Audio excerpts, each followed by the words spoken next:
TikTok est une mine d'or. Depuis que je travaille sur les réseaux sociaux, je n'ai jamais vu de plateforme permettant de développer et de monétiser une audience plus facilement que sur TikTok. Avec la bonne stratégie, vous pouvez littéralement avoir 100 000 abonnés en quelques semaines.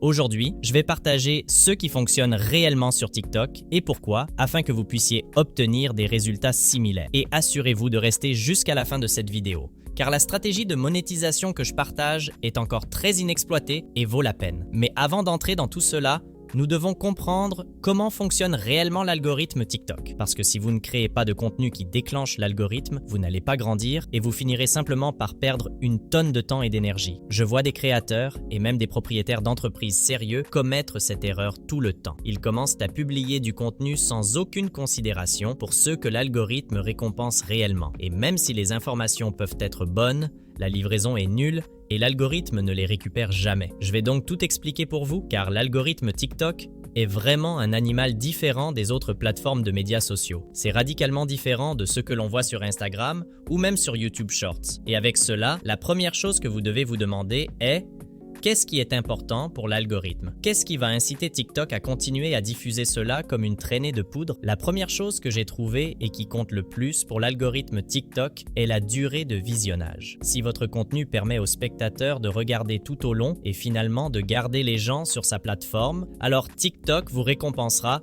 en montrant votre contenu à plus de personnes. Vous pouvez aller voir cela en direct sur n'importe quelle vidéo TikTok en regardant leur nombre de vues. Et vous remarquerez en fait que chaque vidéo se situe dans un niveau de vue différent. Cela peut être quelques centaines, quelques milliers, quelques centaines de milliers, voire plusieurs millions. En fait, pour le reste de cette vidéo, je veux que vous considériez l'algorithme comme un jeu vidéo avec différents niveaux. Chaque fois que vous créez un contenu sur TikTok, vous commencez au niveau 1. Pour les besoins de cet exemple, disons simplement que le niveau 1 correspond aux 100 premières vues. Ainsi, après avoir atteint 100 vues, l'algorithme réévalue vos statistiques. Et si vous disposez toujours d'un bon temps de visionnage, TikTok fera passer votre contenu au niveau 2, soit 1000 vues. Si vous disposez encore d'un bon temps de visionnage à la fin du niveau 2, vous continuerez à passer au niveau suivant jusqu'à ce qu'il commence enfin à ralentir. Ce qui est vraiment unique à propos de TikTok, c'est qu'il n'y a vraiment aucun plafond quant au nombre de vues que vous pouvez obtenir, même si votre compte est tout nouveau. Donc,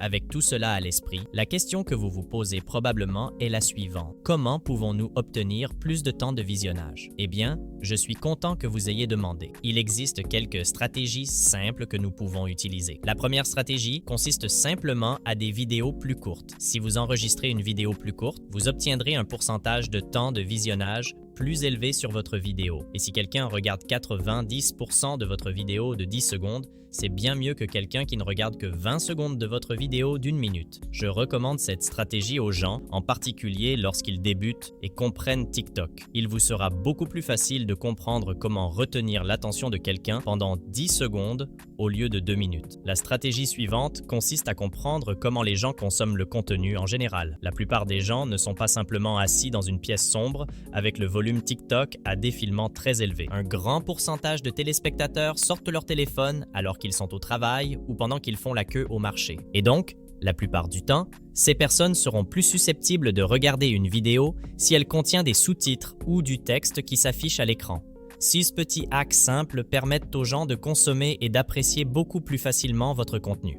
De cette façon, peu importe où il se trouve, vous ne manquerez pas ces vues.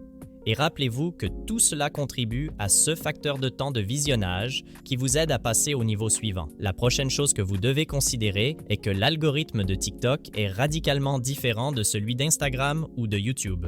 Je ferai des vidéos très détaillées sur ces algorithmes à l'avenir. Mais, comme certains d'entre vous le savent, sur Instagram, ils diffusent d'abord votre contenu à votre base de followers pour voir comment ils réagissent. Ensuite, ils décident s'ils vont le diffuser ou non aux non-abonnés. Mais ce qui est cool avec TikTok, et là où se trouvent toutes les opportunités, c'est qu'une fois que vous avez prouvé à l'algorithme que vous êtes un bon créateur, votre base de vues va augmenter quel que soit le nombre de vos abonnés.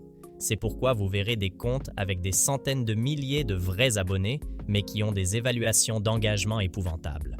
Parce que l'algorithme de TikTok ne se soucie vraiment que des performances de vos vidéos récentes pour décider à combien de personnes diffuser initialement votre contenu. Ainsi, vous pouvez créer ce nombre de bases de personnes à qui elles diffusent votre vidéo lorsque vous publiez pour la première fois en ayant une bonne durée de visionnage. La prochaine chose que vous devez savoir sur l'algorithme est la façon dont les gens vous découvrent. L'algorithme TikTok va montrer votre contenu aux personnes qui aiment un contenu similaire. Mais pour que cela se produise, ils doivent classer votre page dans une certaine niche. Si vous allez trop loin dans ce que vous montrez sur votre page et que vous commencez simplement à publier sur le fitness un jour, la politique le lendemain et les relations le lendemain, vous allez totalement confondre l'algorithme. Il ne saura pas s'il doit montrer votre contenu aux partisans de Biden ou aux fans de Tom Brady.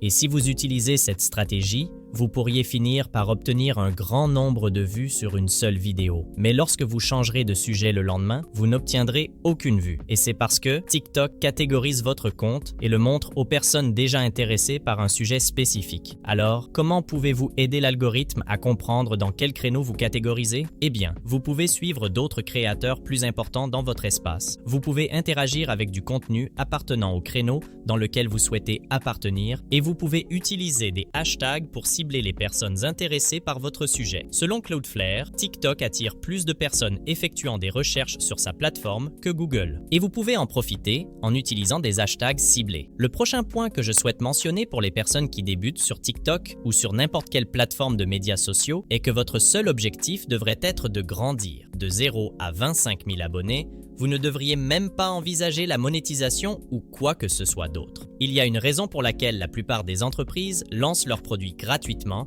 et les monétisent ensuite. Vous vous souvenez du bon vieux temps où Instagram et YouTube n'avaient pas de publicité? C'est parce qu'ils attendaient une base massive d'utilisateurs. Ensuite, ils ont commencé à monétiser avec des publicités et d'autres produits. Vous devez donc développer votre page TikTok en utilisant la même stratégie. La première phase consiste simplement à croître aussi vite que possible dans votre niche. La deuxième phase est celle où vous devez vous concentrer sur l'établissement de la confiance et de la communauté au sein de votre public. Et puis, enfin, la phase 3 est celle où vous commencez à monétiser. J'en parlerai bien d'autres dans les prochaines vidéos, alors assurez-vous d'être abonné pour en savoir plus.